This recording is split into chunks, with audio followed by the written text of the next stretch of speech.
मित्रों, महाभारत में आदि पर्व के हम लोग 13वें अध्याय पर हैं और कहानी चल रही थी आस्तिक पर्व की। यानी कि आस्तिक नाम के वह मुनि कौन थे, यह इस पर्व में हम लोग आगे के अध्यायों में जानेंगे और ये जानेंगे कि उन्होंने जन्मेजय के सर्पसत्र यज्ञ को कैसे रुकवाया।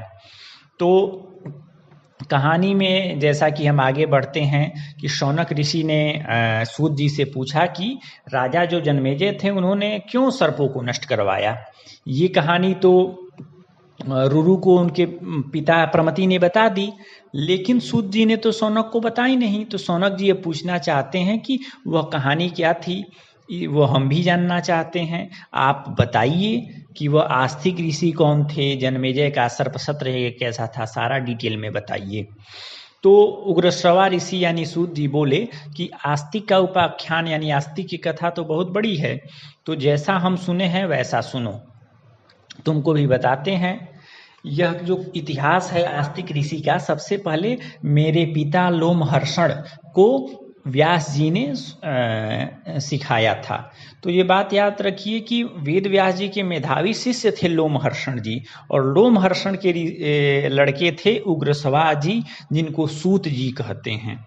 तो आज उसी अध्याय को ये सूत जी शौनक आदि ऋषियों को सुनाना चाहते हैं, जो कि नैमिषारण्य वन में प्रेजेंट हैं, माने उपस्थित हैं और कथा सुनने के इच्छुक हैं।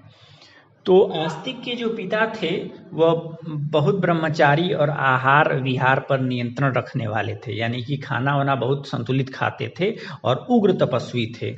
आस्तिक के पिता का नाम था जरत्कारु ऋषि। वह बहुत महान ऋषि थे। और किस तरह के ऋषि थे? निरंतर यात्रा करने वाले ऋषि, जैसे उनको यायावर कहा जाता है। निरंतर जो यात्रा में रहने वाला व्यक्ति है उसको यायावर कहा जाता है। तो वो यायावर ऋषि थे, यानी कि दिन भर एकदम भ्रमण कर रहे हैं, रात्रि में विश्राम किए, फिर सुबह भ्रमण करना, मतलब एक जगह उनका ठिकाना नहीं होता था। तो इसी तरह से जो जरत्कारु ऋषि थे, जो कि आस्तिक के पिता थे, वह अपनी यात्रा कर रहे थे। शाम में डेरा डाल देते थे, जब शाम हो जाती थी तो वे इतने मतलब तपस्वी आदमी थे कि भोजन पानी का इतना संतुलन था कि कभी हवा पी करके ही जी लेते थे।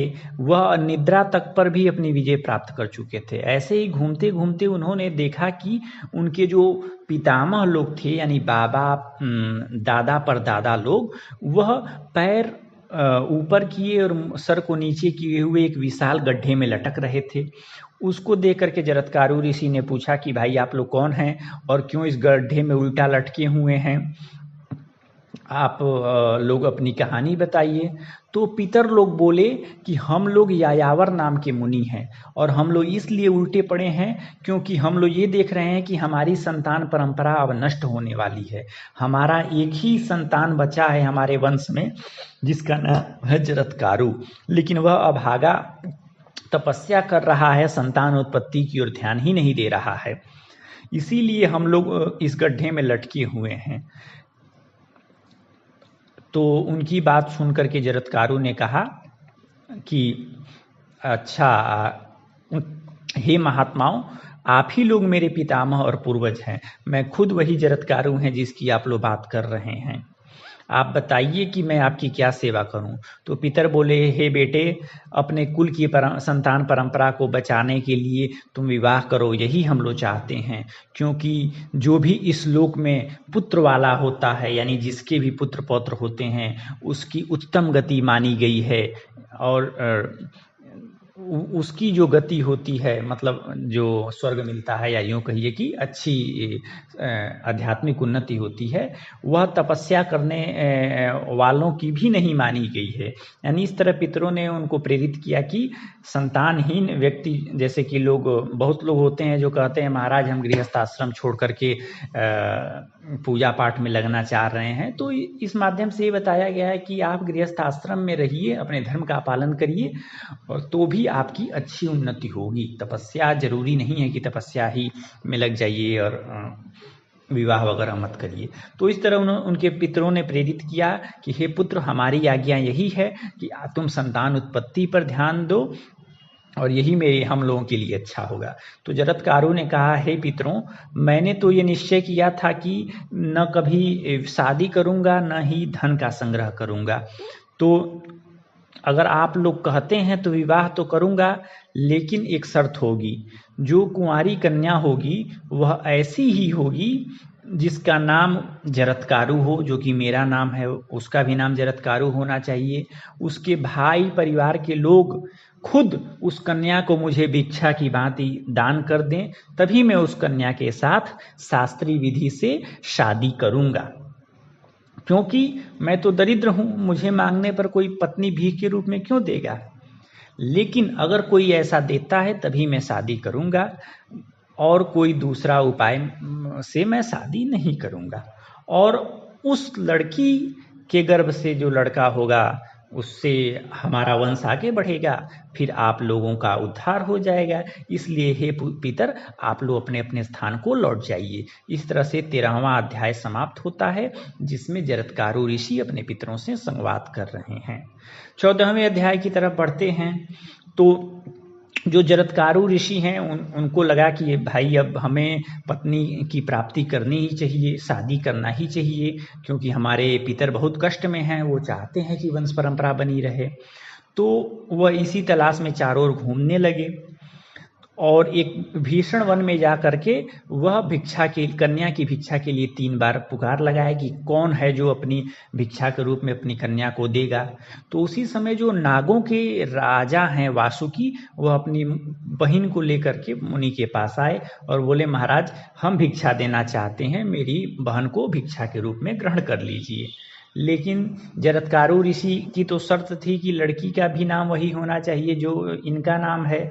तो उन्होंने नागराज वासुकी से पूछा कि पहले ये बताओ कि तुम्हारी बहन का क्या नाम है। तो वासुकी ने कहा, ये मेरी सुंदर बहन जरत्कारु नाम से प्रसिद्ध है, और मैंने इस कन्या का पालन पोषण आपकी पत्नी बनाने के लिए ही किया था। आप ही के लिए मैं आप ही को ये अपनी पत्नी देना चाहता था। तो जब जरत्कारु ऋषि की दोनों मांगें पूरी हो गईं कि भाई बंधु खुद आकर के अपनी बहन या बेटी को इनको भिक्षा के रूप में दें, और दूसरा उस लड़की का नाम इन्हीं के नाम वाला होना चाहिए, तो जरत्कारु मुनि ने उस कन्या के साथ विधि पूर्वक विवाह कर लिया। इस प्रकार वासुकी की बहन से जरत्कारु नाम के ऋषि की शादी का 14वां अध्याय पूरा हो गया। अब उग्रश्रवा ऋषि जी 15वें अध्याय में बताते हैं कि प्राचीन काल में जो नागों की माता थी कद्रु, वह अपने ही बेटों यानी सर्पों को श्राप दे दी थी कि भविष्य में जब जन्मेजय का यज्ञ होगा उसी अग्नि में जल करके भस्म हो जाओगे। तो उस श्राप की शांति के लिए ही वासुकी ने क्या किया था, जरत्कारु ऋषि को अपनी बहन ब्याह दी थी। यानी अपनी बहन का विवाह जरत्कारु से इसीलिए किया था कि उसका जो लड़का हो वह यज्ञ को रोके और हम सांपों की रक्षा हो। तो जरत्कारु ऋषि का जो पुत्र हुआ उसका नाम आस्तिक रखा गया। वह आस्तिक बहुत महात्मा आदमी था। जब उसने सुना कि जन्मेजय ने सर्प यज्ञ कर रहे हैं और उस सर्प यज्ञ में सर्प जल जल के मर रहे हैं, तो उसने राजा जन्मेजय को समझा करके उनको सर्प यज्ञ करने से रोका। और इस तरह से उसने अपनी माँ के भाइयों यानी कि उसके सारे मामा लोग क्या थे, मामा और ममेरे भाई सर्प थे, तो उनकी रक्षा की। इस तरह से उसने नागों की और सर्पों की रक्षा की थी और संतानोत्पत्ति और तपस्या द्वारा अपने पितरों का भी उद्धार किया था। तो इस प्रकार से उन आस्तिक ऋषि की कहानी है। और जब आस्तिक ने संतान उत्पत्ति कर ली तो फिर जरत्कारु जो मुनि थे उनका भी दायित्व पूरा हो गया, यानी उनकी वंश परंपरा आगे बढ़ गई। तब वह आराम से निश्चिंत अपनी देह त्याग करके वह भी स्वर्गलोक चले गए। इस तरह से आस्तिक का उपाख्यान खत्म होता है, आस्तिक की कहानी खत्म होती है और 15वां अध्याय भी इसके साथ समाप्त होता है। धन्यवाद।